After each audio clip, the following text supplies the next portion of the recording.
Remember, we told the voters something in 2018. And in 2021, we decided we're going to do something different. Or 2022, we're going to do something different. I agreed with what was said earlier. We need to do what we told the voters we were going to do in 2018. So, for the record, my numbers were right. What's been done, projects delivered, on the ground, done, CELA, in Precinct 1, $424 million. Precinct 2, $268 million. Precinct 3, $296 million. And Precinct 4, $263 million.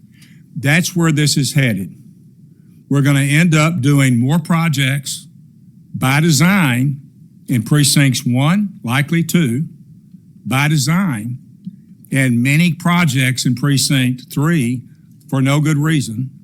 Projects that could be built. The projects that have CDBG grant money ready could be done will be canceled.